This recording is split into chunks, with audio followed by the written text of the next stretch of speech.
I'll send out a little more information on that, but for now, you should be studying and working on exam 5. Today, we enter module 5, I think, or 4 in here, I can't remember which, but we will continue with our study of public and private sector sport investment.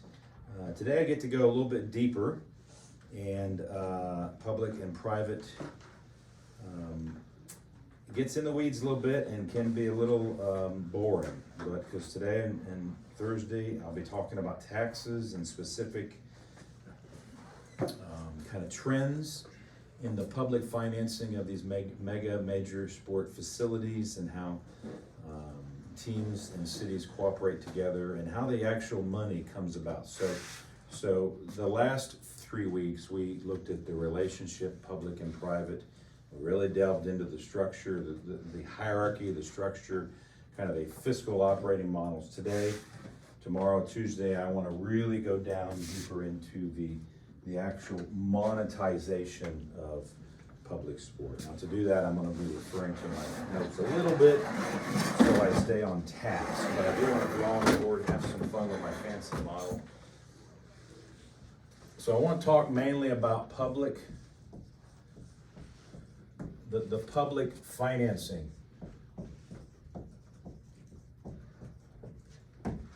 of our sport venues.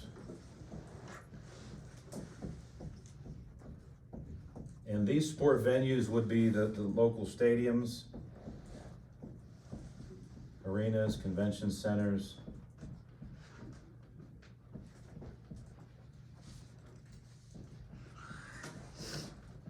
But these aren't the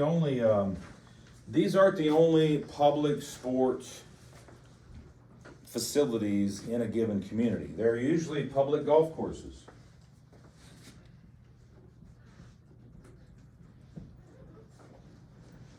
There's usually public marinas near waterways.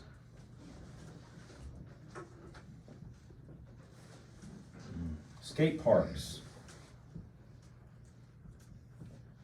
And all your local, like your public tennis facilities. Even your rec centers.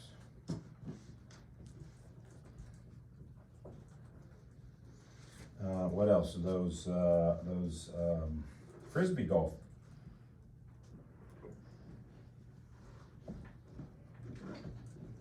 That are public. So anytime the public or the community builds a recreational venue or a recreational course or recreational facility that is offered to the public, that is what we're talking about. In these next 2 weeks, we're going to come to a greater understanding of how the money is actually generated to pay for those. Before I go any further, are there any other public venues you can think of we can add to this list? Anybody have another one in mind? I know when you go out west, like on the west, like the West Coast, they have the weightlifting and all that out there. Okay, so like on the beach, sometimes they offer public fitness. Yeah. Venice Beach. Yeah, I'm gonna assume that's public. I've never visited there, but Yeah, it is. we could assume that it's operated by public entities. Anybody else? Thank you for that one. Playgrounds. Yes, yes. Thank you. Outdoor basketball courts. Yep.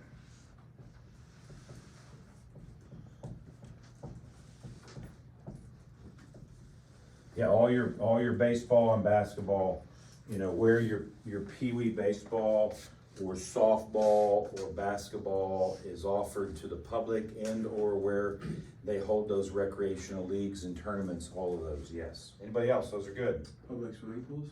Yes, absolutely. And then we've got here in this town, we have 2 water parks. One is just over here. What are they called? What's the name of the ones? One is Simpsonville? Otter Creek. Otter Creek, yep.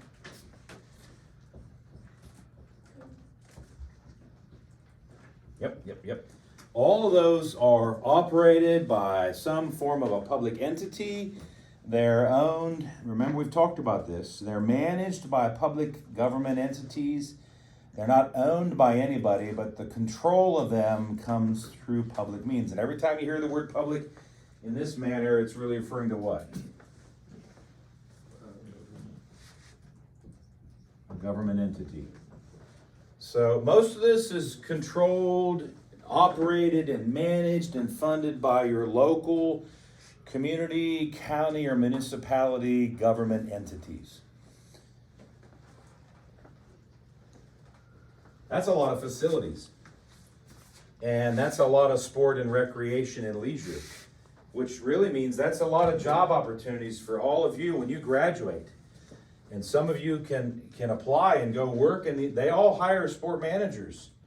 Some of them hire coaches, but let's just stay with sport business folks. They hire sport business folks to run these places, to manage the events of these places, to oversee the fundraising and the marketing and the operations from all of these events. We've had a lot of our students graduate, do their internship in local rec departments or community facility departments or a county leisure and tourism departments. When you go to bigger states like Florida, for example, they have large tourist groups and they can manage the convention centers and things like that. All of those are great jobs for graduates in sport management who want to get their feet wet on the ground, working with youth programming or high school programming or public programming, running facilities, and really doing a good job. In fact, there's at least one or more of us in this room who either have worked in the recreational setting or currently do. And so those jobs are available to you right now as a college student to go and make 12 or 15 bucks an hour and work part-time or full-time and gain really beneficial professional experiences working for local community groups. You can coach local community groups. We've got a lot of our coaching majors that coach teams for some of these leagues and do it on an ongoing basis to gain coaching experiences so that as I graduate and move on, my coaching resume is filled out. But let's go back to our original question here, which will be, where does the money come from to fund these ventures? So the money that funds these comes in two forms. First of all, there's your capital investment.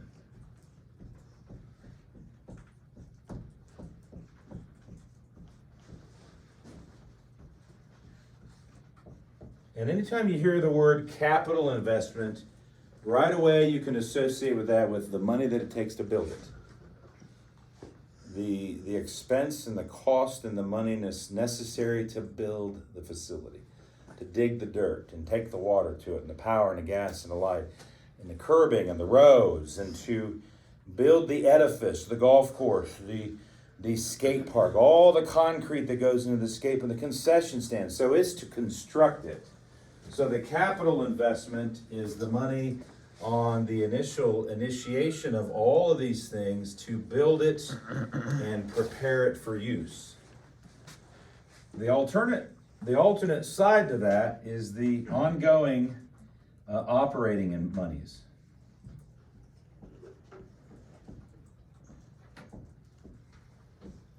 And that's the money to run these places. So money, build it, money run it. It's really that simple, kind of subdivide them.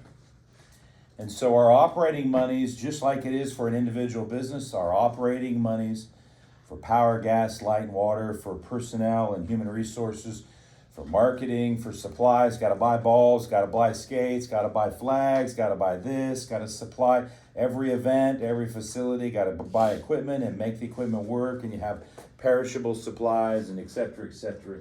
And so the operating monies come out of the budgets for these folks. The capital investment is the initial monies to build these folks. I want to first start for a couple of days and focus on this guy. I want to show you how we generate the monies to be able to build these things.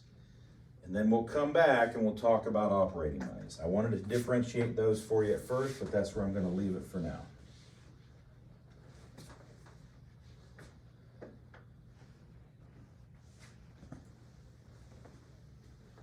Any new facility requires money. And if you know anything about construction costs today, The constructing of a new facility costs a lot of money. So maybe we need to ask ourselves, where does this money come from? Whom does it come from? And how do they acquire this money to be able to construct these mega facilities? Now, I'm just curious, before I just feed you full of information, does anybody have an inkling of understanding of where the capital might come from to build current mega facilities? That is accurate. There is a level of investment that is derived from taxes, and certainly we're gonna harp on that for a little bit.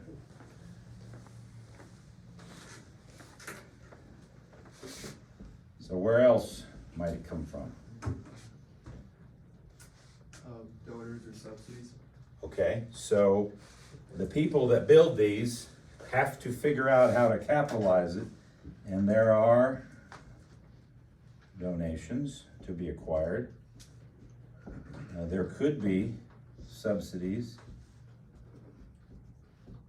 Loans from banks. There's less likely to be loans from banks because a public entity has another way to borrow money and not so much from commercial lenders or commercial banks. So most banks that do commercial lending serve the private sector of all private industry. There are ways that government entities can borrow money from investment institutions, but it's generally not the traditional commercial lending that you're accustomed to or you will be accustomed to. So there is way for them to get loans, it's just not the same way that you're accustomed to. So that's why I wrote it and then crossed it out. We'll cross that bridge. Anybody else? Fundraisers? I want you to write the word bonds. That's one I gotta give a little time and attention to. Bonds, municipalities qualify to be able to sell what are known as revenue bonds or general obligation bonds. And those specific names aren't as important as you understand the nature of bonds. Anybody else? How do governments, local, state governments raise money for capital investment into a brand new or upgrading an existing facility? Would they give tax breaks to the people who donate? Okay, well, that's a tax abatement is a minor aspect that could occur. So there are tax abatements.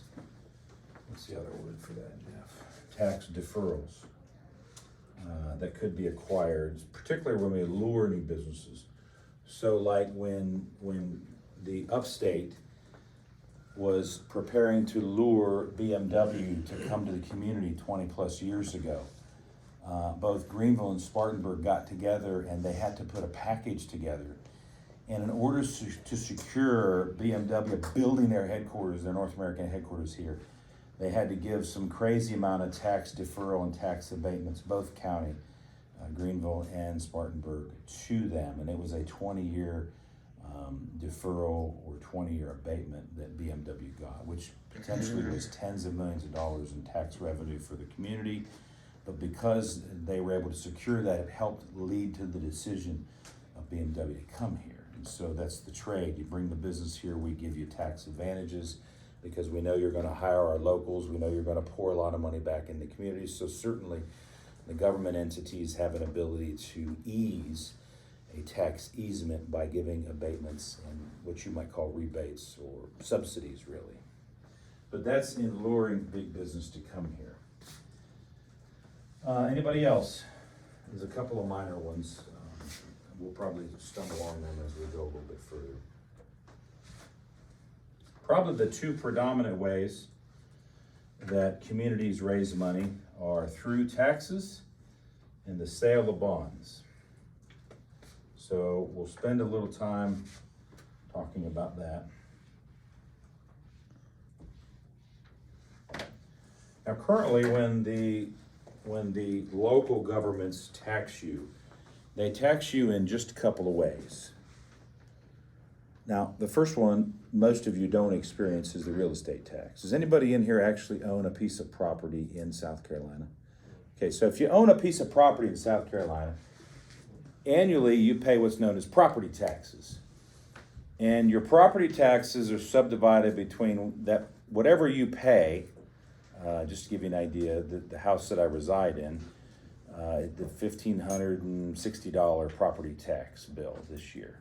So a majority of that stays in the local community, and then a percentage of that goes to the state to help fund the state. And so locally, they assess property taxes to all property owners. They appraise property and then assess the millage value and multiply that through. And then they collect on that every year. That helps fund the local county and local community governments.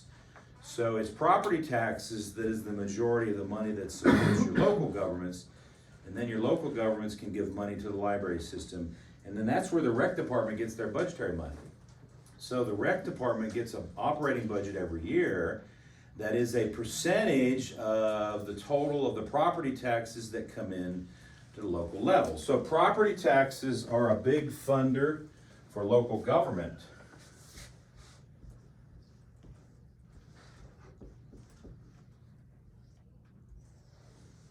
So as local government needs money, they are dependent on the payment and the remuneration of property owners and their property taxes annually.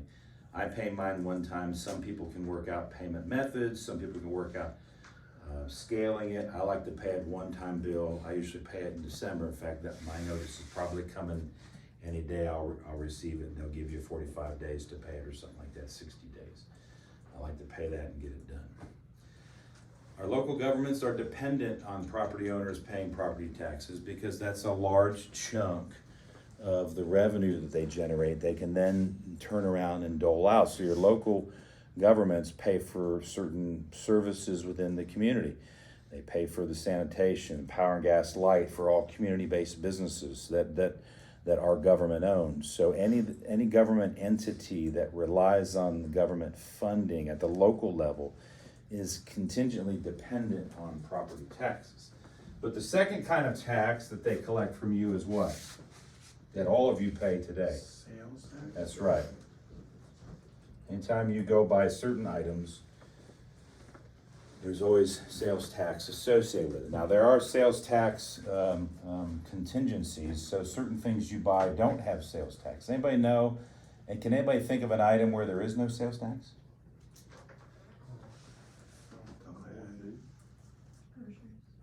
There's certain perishables and food items and groceries that do not have sales tax. But when you go to Starbucks and you order coffee or Dunkin' Donuts and you order a sandwich or donuts, is there tax? Yes, yeah. So retail food generally has a sales tax associated with it, and sometimes even a restaurant tax and a tourism tax. But when you go buy groceries, for example, many of your consumables, not all of them, but many of them are released from sales tax. Now that's actually a tax break that local residents receive. So a tax break that you may not be aware of is the sheer fact that every time you buy a lot of those perishables and some supplies, you're not paying sales tax on that. Current sales tax in South Carolina is what? 6%.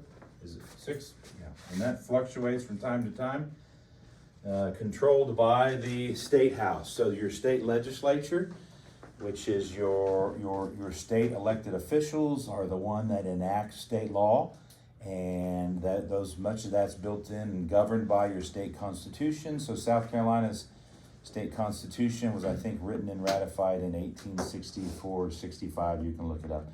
And so there have been several amendments to it, just like your national constitution has a Bill of Rights and has amendments associated with it.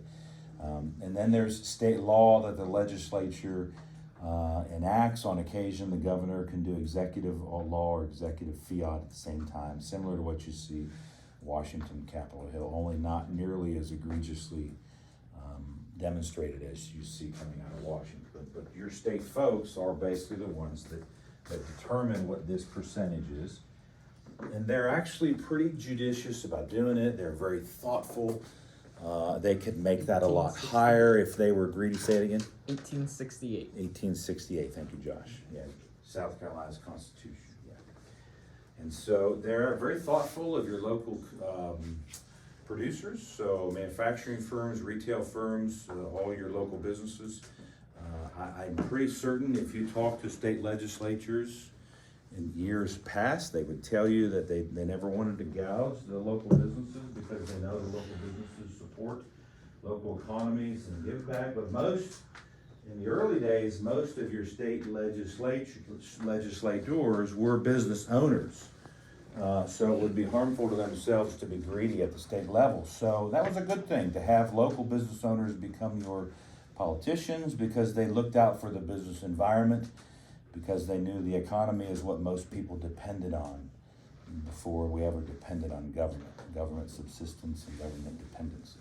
So we always traditionally around the country, with a few exceptions of certain states that maybe gouge people a little bit more, I think you'll find as you go across the states, you'll find some states that don't have a state tax. Is anybody in here from a state that doesn't have a state tax?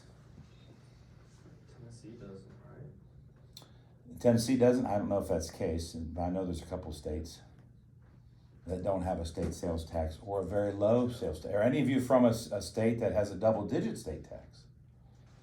Are any of you from New York or California where the state tax is extremely high? Yes, and if you look that up, it would be egregious to some people. Now, I'm not talking about income cap tax, so Florida doesn't have an income tax. That's another kind of tax for filings. I'm talking about in the consumer level. A state sales tax. Say it again? California's at 13.3%. Yeah, 13.3%. So it's more than double South Carolina. And we're just using that as an example, not to harp on California. 13.3. Yep. So what happens is, just so you know, your state legislators, when they want to pay for things, they jack on the sales tax. And it's not always in the best interest of those of us in the local marketplace if they want to pay for subsidies for whatever. I don't need to name them. You can think of some of them in your head. And they need $500 billion here, or $500 million here, or $300 million there. They tack on a small percentage point or two onto the sales tax for X number of years. And what you see is those sales taxes rising in that state. In fact, ironically, you don't have to look very far. If you read enough national media or news, businesses and high net worth people have been leaving California and going to a Texas or a Florida or a Tennessee or a South Carolina because their businesses benefit tremendously from lower tax states and even income tax rates that are much lower. Now, we're not going to hit on income tax yet. We'll stay with sales tax. But let's stay in the same ballpark. So now, government officials, public organizations, communities want to renovate and upgrade these facilities. So they need capital investment money. The two places they predominantly get it from are taxes or they float bonds. So now I've just briefly introduced taxes. I'm going to come back to property and sales tax, but I also want to talk about bonds. So again, we're laying good foundation here before we mill down deeper. So bonds are a great way for a local community organization to raise a lot of money fairly quickly. So let's say, for example, they want to build a new basketball arena. We got a really old one in our community. We've got an NBDL team coming to town. We really want to have a state-of-the-art basketball facility. For example, when I was down in Tallahassee, a small school called Florida State University used to play their basketball games not at their home gym. They always played them at the convention center, at the local arena, and they would do that to serve the public. So all of Florida State's home basketball games were held at the Tallahassee, I forget what the name of it is now, but it used to be the Tallahassee Convention Center. And anybody in the community could pay a few bucks and go to the games. But they needed a new venue, so the community had to cough up a ton of money to get the new venue. So how do we build a new basketball arena and do it? Well, we could reserve taxes over 6 or 8 years. If we raise the sales tax to 7% and then we eventually get that money over 6 or 7 years, I could build a new arena. But then after a year of construction, it took me 8 years to get there. But what if I want a new arena in the next 18 months. Then reserving larger amounts of taxes is not gonna do it. So then what community organizers do is they'll turn to the bond route. If I'm a little more in a hurry, if I'm unwilling to wait and by raising the taxes to maybe 6.5% or 6.75 and waiting 5 to 10 years, if I'm unwilling to be patiently wait that out, if I want money more expediently, then what communities do is they sell bonds on the open market, and the bond has a value and an interest rate attached to it. And so rich people buy the bonds, which provides the money to the community to go and build the arena fairly quickly. And then as the arena generates money and the community generates money, they pay the bond holders back like an investment instrument or investment vehicle. And those bond holders make 8, 10, 12, 15, 20% on their investment, depending upon what the bond rate is. And so the investor makes money, the community gets its money fairly quickly, you can build the arena or the convention center, and everybody wins. So now that I've explained it, let me draw it out a little bit more in detail for us. I'll do this one, then we'll stop and depart. So a community wants to build an arena. It's gonna cost $300 million. And they choose to do it through the bond route because they would like to build it next year. So the community goes to a rating agency and they take all their books and say, look, we have a very affluent community. We've got really good books. We run a lot of money through. We're good money managers. We feel like we can sell bonds on the open market, and then this new facility will pay the bonds back. We've done our feasibility work. And what that means is when we build a new arena, the arena will generate, let's say, $100 million a year. That's way too much. Let's say, for example, the new arena will generate $10 million more a year than what it does now, and therefore we can use that money to pay the bonds back over X amount of time. So therefore our feasibility work shows that if we build it, we can generate a lot more revenue off that. Now that is very subjective, but you can have some very accurate feasibility work done by organizations to show you what the fiscal outlook is to building a business or enhancing a business right here. And that's a lot of times how we make those decisions. So we've done our feasibility work, and the community knows that if I build a new arena right now, I can generate $10 million more off it than I am with this old junky arena, and therefore I can take a majority of that and pay back the bonds. And if we can get enough feasibility study work and what's called due diligence done to verify that, it has to be honest and accurate, then we go to a bond rating agency, and our community, let's call it the Thomas community, Thomasville. So Thomasville goes and they go to a bond rating agency, and the agency says, okay, they're rated at AAA bonds, which means they have a very high rating. The more A's, the higher the rating. So the rating agency looks at all this information and says, yeah, Thomasville's really good. Their public officials are really good at managing the money. They got a lot of resources locally. Their arena already does this, and we've determined that a new arena will indeed be able to do that. So they get a really high bond rating, and therefore then they go to a bond agency and they float bonds on the open market. So they have what's called a bond agency, which is an investment agency, float AAA bonds on the open market, and organizations will buy them.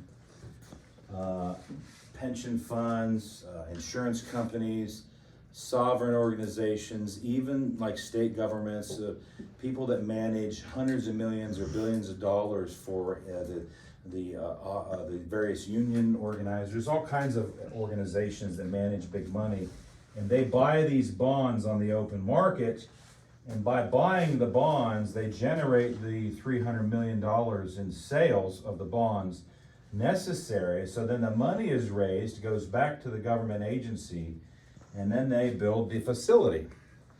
So the organizations that bought the bonds, usually there's a coupon rate attached to them, let's say 10%. And so if your bond group, if your investment group bought half of those, if you bought $150 million worth of bonds and the coupon was say 10%, you would make $15 million in guaranteed money over say 10 years. That's a pretty good investment over 10 years when you're talking that kind of money. So the fund manager can take part of the fund, buy those bonds, they're guaranteed return of 10% on 150 million, 15 million is an exceptional return. So that person has grown that fund by that. And so then as the facility operates, then what happens is the community takes the operating money and reserves it and slowly pays off the bond holders, slowly pays off the investors. Bond holders are really the investors. And then out of that, the bonds can be eventually paid off and bought back, paid off and bought back, really one organizing unit at a time. So we'll make payments that are called tranches back to the bond holders, and we can buy back this amount of bonds and this amount of bonds and this amount of bonds. And eventually those bonds are all paid off, and then the community owns the facility outright. Now that mechanism is really not that much different than you going to the bank and borrowing money to buy a house. So you go to the bank, you borrow $150,000, you buy a house, you put some of your money in, say $50,000, but now you owe the bank $150,000 in what's called mortgage. They have a lien on your house. And so then you make mortgage payments once a month, you pay the principal and interest, and you're buying your house back over the course of, well, they'll amortize it over 30 years. Your goal is to pay it back as quickly as possible. It's the same thing with the bond agencies. Their goal here is to try to generate as much proceeds out of this so they can pay off the bonds as quickly as possible. And sometimes there's some advantages to paying off the bonds before the term limit. Sometimes there's not. Sometimes there's prepayment advantages. Sometimes there's prepayment penalties. Depends upon what's built into the bond and how the bond sale transacted. But that's how a government can get the money quickly. But not every facility can generate the amount of return that qualifies them for bonds. So Thomasville may have been able to because they got 5 million people that live in Thomasville. But if you're Small Pickens or you're Small Greer or you're Small Taylors or Travelers Rest, you don't have those kinds of numbers. And a lot of times smaller community organizations are actually eliminated from bond processes, or they have to go a much smaller bond route. It's often more difficult. So what happens is a lot of your major metropolitan communities qualify for these kinds of revenue or general obligation bonds, but smaller communities aren't. So on Thursday, we'll talk about how smaller communities have to leverage their assets to do this. I would encourage you to study this, probably the most difficult stuff we get into. Again, it gets a little bit harder as we go. We'll have the video up by Thursday. Otherwise, have a great day. I'll see you then.